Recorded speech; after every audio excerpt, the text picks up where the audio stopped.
Present में भी जो विधायक हैं, जिसको लोग दबंग नेता के नाम से जाना जाता है, जो राव दान सिंह जी, उन्होंने महेंद्रगढ़ के लिए क्या किया है?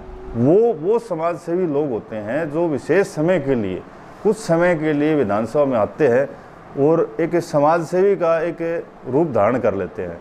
और जैसे चुनाव होता है, चाहे वो जिला परिषद का चुनाव हो, चाहे विधानसभा का चुनाव हो, चाहे लोकसभा का चुनाव हो, कुछ समय के लिए समाज सेवी बनकर आते हैं और जैसे चुनाव खत्म होता है तो उनकी सारी विचारधारा पलट जाती हैं। और जो अपने आप को भाजपा के बड़े नेता मानते हैं, वो खुद वहाँ मौजूद थे, उनकी कोई अधिकारी नहीं सुनता, या पता नहीं जानबूझ के उन्होंने किस षड्यंत्र के तहत ये मामला उठाया है, करवाया है, वो तो वही जाने। उस चीज़ को नहीं देखा जा रहा है कि भाई किस चीज़ की ज़्यादा ज़रूरत है, किस सड़क मार्ग की ज़्यादा ज़रूरत है, या ये देखा जा रहा है कि किस कार्य को करने से कमीशन ज़्यादा मिलेगा, उस कार्य को। कि नगर पालिका का जो पैसा, जो बजट रुका हुआ था, उसको सिर्फ बंदरबाट किया जा रहा है। मतलब उस पैसे को किस प्रकार से ठेकेदारों के माध्यम से बाहर निकाला जाए और किस प्रकार से उस पैसे को यूज किया जाए, वो विचारधारा हमारी कभी भी नहीं रही। कोई किसी पार्टी की हवा को देखकर या सत्ता के लोभ में, लालच में आकर किसी पार्टी को समय समय पर ज्वाइन किया गया। जिस प्रकार से जो लोग ज्वाइन कर रहे हैं वो महत्वाकांक्षी लोग हैं, जिनको या तो भाजपा या कांग्रेस में महत्व नहीं मिल रहा। ये उनकी जो महत्वाकांक्षाएं थी, चाहे चुनाव लड़ने की बात हो, चाहे अन्य पर्सनल बात हो, वो उनकी विचारधारा वहाँ पूरी नहीं हो पाई। हाँ जी सर, बताएं, आज आपने प्रेस कॉन्फ्रेंस बुलाई है, किस उद्देश्य से? देखो, आज जो हमारे जो युवा साथी जो मेरे पास बैठे हुए हैं, ये राष्ट्रीय लोक जनशक्ति पार्टी है, उसके जो ना हरियाणा छात्र के प्रदेश अध्यक्ष हैं राहुल गुरिया जी, और ये राहुल शर्मा जी हैं जो उस पार्टी के जिला अध्यक्ष हैं। तो ये क्या है कि अपने को व्यक्तिगत तौर पर जो है ना, जिस प्रकार से महेंद्रगढ़ में संघर्ष हो रहा है और महेंद्रगढ़ में जो सरकारें भेदभाव कर रही हैं, जिस प्रकार से पिछड़ापन है, तो उसको देखते हुए ये अपने संघर्ष में, अपने ग्रुप में जो है ना आज अपना मतलब समर्थन कर रहे हैं। और आगे आने वाले समय में जो है ना अपने महेंद्रगढ़ के लिए ये जिस प्रकार से समय समय पर जो भी मांगे उठाई जा रही हैं, उसमें ये अपनी पूरी टीम की तरफ से इनका मतलब पूरा सहयोग रहेगा। विधिक रूप से मतलब इनको हम अपने ग्रुप की सदस्यता दिलाने के लिए प्रेस कॉन्फ्रेंस की गई है।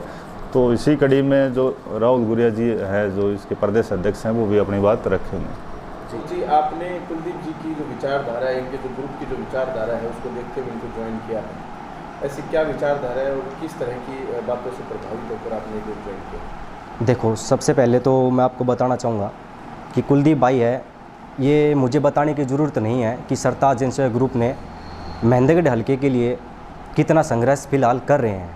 आपके पूर्व में मंत्री भी रहे हैं सत्तारूढ़ पार्टी के रामविलास शर्मा जी, और आपके प्रेजेंट में भी जो विधायक हैं, जिसको लोग दबंग नेता के नाम से जाना जाता है, जो राव दान सिंह जी, उन्होंने महेंद्रगढ़ के लिए क्या किया है?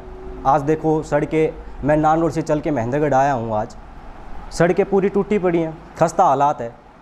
IMT खुडाना की बात देख लो, आपके अभी हाल में ही महेंद्रगढ़ में कितने दुकानदारों की दुकानें तोड़ी गई हैं, और जो अपने आप को भाजपा के बड़े नेता मानते हैं, वो खुद वहाँ मौजूद थे, उनकी कोई अधिकारी नहीं सुनता, या पता नहीं जानबूझ के उन्होंने किस षड्यंत्र के तहत ये मामला उठाया है, करवाया है, वो तो वही जाने। और भाई साहब हैं कुलदीप यादव जी, देखो समय समय पे विपक्ष और पक्ष दोनों की भूमिका ये निभाते हैं। किसी भी मामले को लेकर हमेशा गंभीर रहते हैं। वहाँ कोई भी मामला देख लो, वहाँ पे समय पे जाके उस चीज़ का निवारण करने की हर संभव प्रयास करते हैं, कोशिश करते हैं। और आने वाले समय में मैं विश्वास दिलाता हूँ भाई साहब को कि मैं और मेरी पूरी टीम भाई साहब के साथ कंधा से कंधा मिलाकर खड़ी है इस संघर्ष के दौर में। जैसा कि आपने कहा कि मैं और मेरी पूरी टीम, आपकी टीम यानी आप जिस संबंधित पार्टी से जिला अध्यक्ष का पद रखते हैं, कौन सी पार्टी आपकी? मैं राष्ट्रीय लोक जनशक्ति पार्टी का हरियाणा का छात्र प्रदेश अध्यक्ष हूँ। इसके साथ साथ एक दलित संगठन है राष्ट्रीय दलित जागरण मंच, उसका युवा का राष्ट्रीय अध्यक्ष हूँ। अच्छा जी। तो आप इस तरह की एक्टिविटीज़ में शामिल रहते हैं? वहाँ पर आपका जो ग्रुप है जिसमें आप मतलब किस पद पर कार्यरत हैं, आप लोग कुछ इस तरह की एक्टिविटीज़ करते हैं जन समाज के लिए? जी बिल्कुल, छात्रों की समस्या के लिए हमेशा अग्रसर रहते हैं। कोई भी मामला हो बढ़ चढ़ के हिस्सा लेते हैं उसमें। बेसिकली कहाँ से सर? मैं कुलताजपुर गांव से हूँ। कुलताजपुर गाँव से। तो आज नारनौल रोड से आप आए तो देखा कि नारनौल रोड कैसा है? बिल्कुल बिल्कुल, ये बताने की ज़रूरत नहीं है, सबको पता है कि क्या खस्ता हालात है महेंद्रगढ़ की। जी। कुलदीप जी, नारनौल रोड की बात यहाँ यहाँ पर आई है 148B हाईवे या फिर अब स्टेट हाईवे हो गया, इसके ऊपर हाल फिलहाल जाम भी हुआ और उसके बाद उप मुख्यमंत्री महोदय जब आए तब उसके बाद गिरफ्तारी तक हुई, 2 FIR कटेगी, क्या कहेंगे इस मुद्दे पर? देखो शमशेर जी, ये जो सड़क मार्ग है इसको पिछले 10-11 साल से पूरा महेंद्रगढ़ क्षेत्र परेशान है और समय समय पर जो भी सरकारें रहीं, जो भी उनके प्रतिनिधि रहे, वो इस प्रकार से गुमराह करते रहे कि जिस प्रकार इस सड़क मार्ग को स्टेट गवर्नमेंट से सेंट्रल गवर्नमेंट के हवाले किया गया, NHAI को दिया गया, इसका नाम बदला गया, इसका प्रोजेक्ट सिस्टम बदला गया। लेकिन समस्या ये रही कि इस सड़क का जो निर्माण कार्य शुरू होना चाहिए वो आज तक नहीं शुरू हो पाया। अभी सरकार ने पहले सेंट्रल गवर्नमेंट को दिया, फिर वापस स्टेट गवर्नमेंट को ले लिया। स्टेट गवर्नमेंट को लेने के बाद में भी, इसकी DPR बनने के बाद में, टेंडर होने के बाद में इसका वर्क शुरू नहीं हो पा रहा, जिसको लेकर बार बार संघर्ष किए जा रहे हैं। और जब भी संघर्ष होता है तो प्रशासन कुछ आश्वासन देने की बजाय, चाहे वो मुख्यमंत्री आए उस समय की बात हो तो पूर्व की बात हो, तो एक अन्यायपूर्ण रवैया जो अपनाकर जो है ना मुकदमे बार बार दर्ज किए जा रहे हैं। तो ये सरकार का ये रवैया मैं कहूँगा गलत है और इस सड़क मार्ग से आमजन पिछले 10 साल से परेशान है। तो सरकार को इस सड़क मार्ग का अब औपचारिकता इस पर कोई बची नहीं हुई है, तो इसका जल्द से जल्द निर्माण कार्य शुरू करना चाहिए।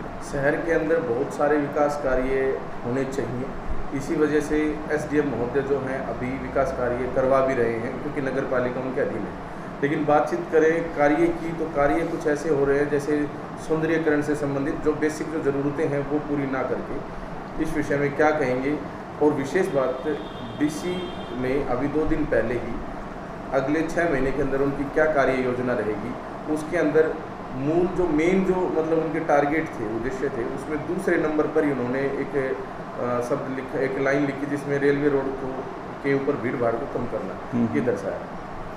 देखो जो बात SDM की आप कर रहे हो, तो सौंदर्यीकरण की आपने बात की कि सौंदर्यीकरण के काम ज़्यादा किए जा रहे, तो मैं एक बात स्पष्ट रूप से आपको कहना चाहूँगा कि नगरपालिका का जो पैसा, जो बजट रुका हुआ था, उसको सिर्फ बंदरबाट किया जा रहा है। मतलब उस पैसे को किस प्रकार से ठेकेदारों के माध्यम से बाहर निकाला जाए और किस प्रकार से उस पैसे को यूज़ किया जाए, सिर्फ वही काम ज़्यादा करवाए जा रहे हैं जिसमें कमीशन ज़्यादा मिलता है ठेकेदारों से।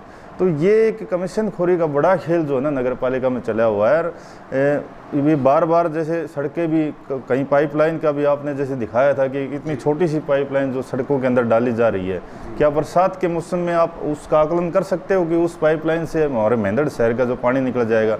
तो मैं एक बात कहना चाहूँगा कि प्रशासन के पास कोई मास्टर प्लान नहीं है महेंद्रगढ़ को लेके, जो आने वाले मतलब ऐसे ही विकास कार्य करवाए जाएंगे आने वाले 10 सालों तक हमें काम आए।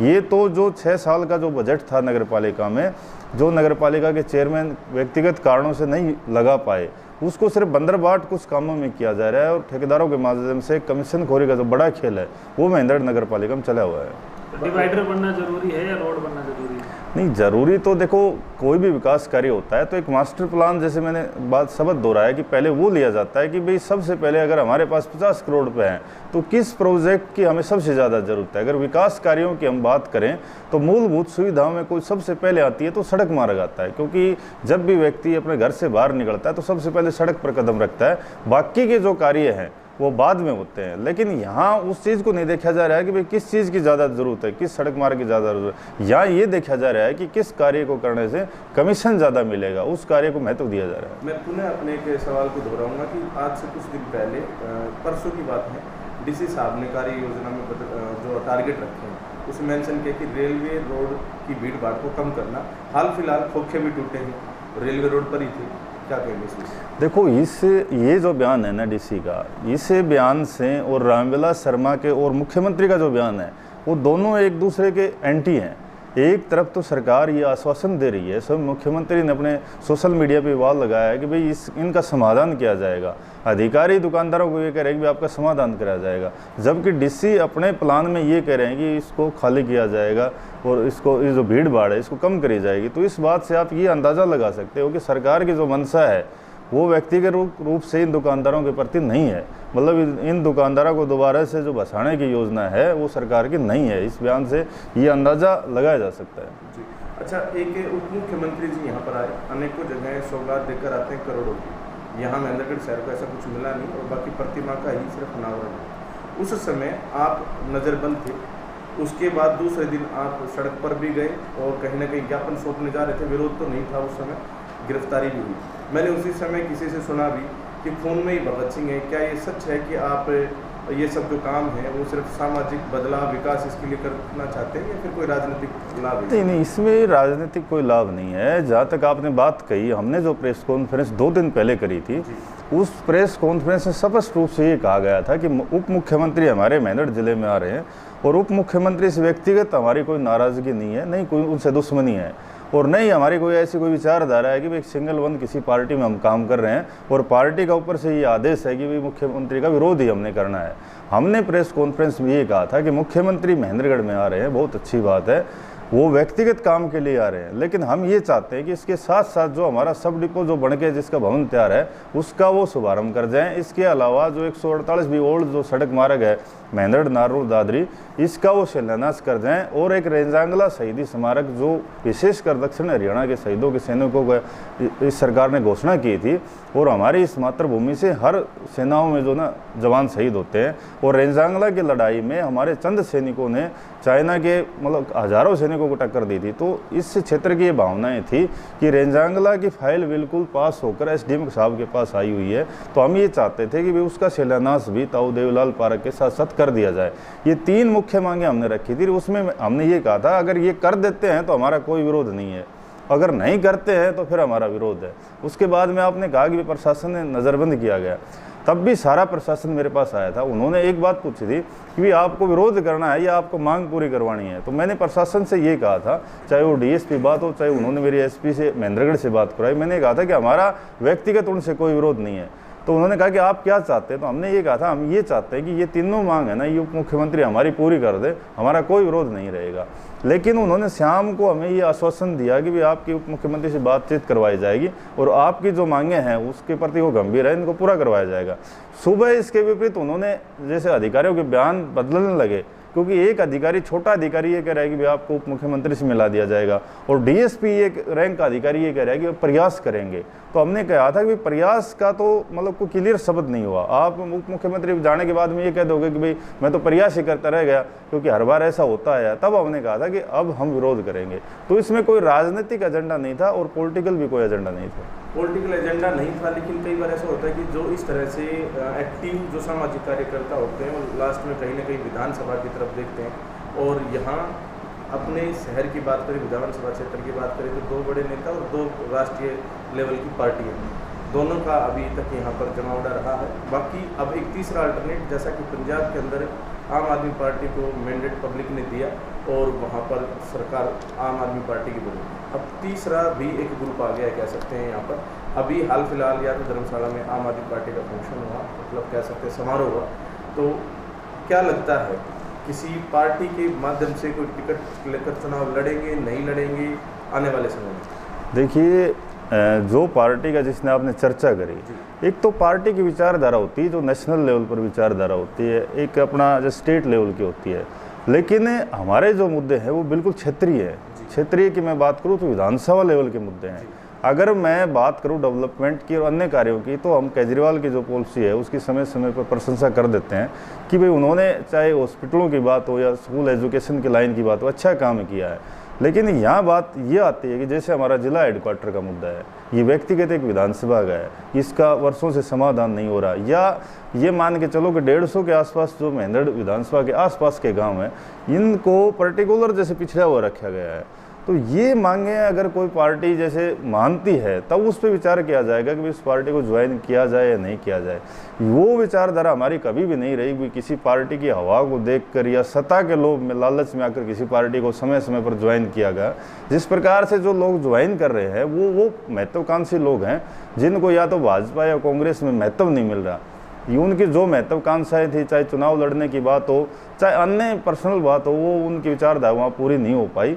तो उन्होंने एक रूप देखा है कि भाई ये नई पार्टी आई है तो दोनों पार्टियों में हमारी बात नहीं बढ़नी, तो इसको ज्वाइन किया जाए। जहाँ तक हमारी बात है, हम अपनी जो मांगे हैं, मेन बात राजनीति में हमारी लास्ट तक ये रहेगी, जो हमारी जो व्यक्तिगत इस विधानसभा क्षेत्र की जो मांगे हैं, जो पार्टी उसको अपने घोषणा पत्र में स्वीकार करेगी, तो उसके बाद में निश्चित रूप से वे लोगों से विचार करके ज्वाइनिंग करने का विचार किया जा सकता है। जी, अंतिम सवाल, आपका अपना सत्ता जनसेवा जो ग्रुप है, जो समूह है, इस समूह के अंदर जैसे कि राहुल जी भी आज ज्वाइन कर गए, ऐसे और भी साथी हैं, आगे क्या कार्य योजना है ग्रुप की? देखो, ग्रुप की जो बात है, ग्रुप में ये कोई पार्टी विशेष का ग्रुप नहीं है। हमारे ग्रुप में अन्य पार्टियों की अगर बात करें तो कई बार आप देखते हो कि कुछ प्रोग्राम ऐसे होते हैं जिनमें सब पार्टियों के आदमी सम्मिलित हो जाते हैं, क्योंकि हमारी एक विचारधारा रही है कि भाई हम राजनीतिक रूप से एक नहीं हो सकते, कोई बात नहीं है, क्योंकि सब कोई विचारधारा किसी न किसी पार्टी में होती है। लेकिन कुछ समय ऐसा होता है जब चाहे देश के लिए की बात हो या समाज की बात हो, तो हमें उस समय एक हो जाना चाहिए। जैसे हमारे देश के ऊपर कोई बात आ रही है तो उस समय ये नहीं देखना चाहिए भाई कौन व्यक्ति किस पार्टी में है, या हमारे समाज के ऊपर, या जैसे कोरोना जैसी महामारी पीछे आई तो उस समय भी हमने जो भी प्रोग्राम करे तो एक हमारी विचारधारा है, हमने कोई पार्टी लेवल की बात नहीं देखी। जैसे गांव में चाहे सैनिटाइजर वितरण करने की बात थी तो हमने ये नहीं देखा कि उस गांव में हमारे कार्यकर्ता है तो हम ये काम करें, या वो हमारे साथ जुड़ा हुआ है, या अन्य जो सरपंच है भाई दूसरी पार्टी का तो उसको हम नहीं देंगे। ये विचारधारा रखी, अगर सबको मिल के साथ काम किया जाए तो ये ग्रुप ऐसा है कि इसमें हम सभी जो सामाजिक लेवल में जो काम करना चाहता है, चाहे उसकी सदस्यता अन्य पार्टी में हो, उस बात का कोई महत्व नहीं होता, तो मिल के समय समय पर काम करते हैं। ये वो सिस्टम नहीं है जैसे आपने बताया कि भाई समाज सेवा के लोग जैसे राजनीतिक रूप से देखा जाता है, वो समाज सेवी लोग होते हैं जो विशेष समय के लिए, कुछ समय के लिए विधानसभा में आते हैं और एक समाज सेवी का एक रूप धारण कर लेते हैं। और जैसे चुनाव होता है, चाहे वो जिला परिषद का चुनाव हो, चाहे विधानसभा का चुनाव हो, चाहे लोकसभा का चुनाव हो, कुछ समय के लिए समाज सेवी बनकर आते हैं और जैसे चुनाव खत्म होता है तो उनकी सारी विचारधारा पलट जाती हैं। तो इस वजह से कुछ लोगों के दिमाग में ये भावनाएं, प्रश्न जरूर पैदा होते हैं कि जो व्यक्ति समाज सेवा कर रहा है तो वो राजनीतिक रूप से आगे आएगा। लेकिन एक बात मैं आपको बताना चाहता हूँ कि जब से हमने ग्रुप बनाया है उसके बाद में जो हमारी विचारधारा रही है, चाहे वो लड़की का जो कन्या कुआं पूजन हो, चाहे समय समय पर ब्लड कैंप लगाने की बात हो, चाहे समाज सेवा जब बरसात का मौसम आएगा उस समय वृक्ष लगाने की और वितरण करने की बात हो, तो ये जो परियोजनाएं हैं ग्रुप की, ये समय पर कंटिन्यू जारी रहती है। उस समय ये नहीं देखा जाता ये चुनावी माहौल है तो इसको बढ़ा दिया जाए या नॉर्मल सीजन है तो इसको कम कर दिया जाए, तो ऐसी कोई बात हमने नहीं रखी। और जब तक ये संगठन चलाएंगे तो निश्चित रूप से इन सब विचारधाराओं को लेकर ही चलाएंगे। मेरा अंतिम सवाल तो हो चुका, लेकिन एक बार छोटा सा एक और सवाल है कि क्या प्रेस कॉन्फ्रेंस एक ऐसा माध्यम है जिससे आपका ग्रुप जो है, समूह जो है, उसको ज्वाइन किया जा सकता है या अन्य माध्यम से? नहीं, सभी माध्यम होते हैं, लेकिन कुछ साथी ऐसे होते हैं कि जो सिर्फ उनकी दूरियां इतनी होती है। मैं आपको एक बात इस पर बताना चाहूँगा कि जब कोरोना काल चला हुआ था तो हमने कोरोना योद्धा सम्मान की शुरुआत की थी और हमने शुरू में वो जिला लेवल पे विचार किया था कि मेंढर जिले में जिन भी व्यक्तियों ने काम किया है तो उनको सम्मानित किया जाए। लेकिन एक समय ऐसा आया कि पूरे देश में, कर्नाटक में, महाराष्ट्र में दूर दूर से लोगों के मैसेज आने लगे कि भाई हमें सम्मानित करो, तो हमने उनको सोशल मीडिया के माध्यम से उनका सम्मान पत्र चाहे मेल के माध्यम से या डाक के माध्यम से भेजने का जो ने काम किया। तो ज्वाइनिंग करने का अलग अलग माध्यम है। दूर बैठा व्यक्ति वैसे भी ज्वाइन कर सकता है, जिसके पास समय है वो प्रेस कॉन्फ्रेंस में भी आ सकता है। ये अपना अपना सब जिसकी जैसी भावनाएं होती हैं हम उसी प्रकार से उसको ज्वाइन करते हैं। जी।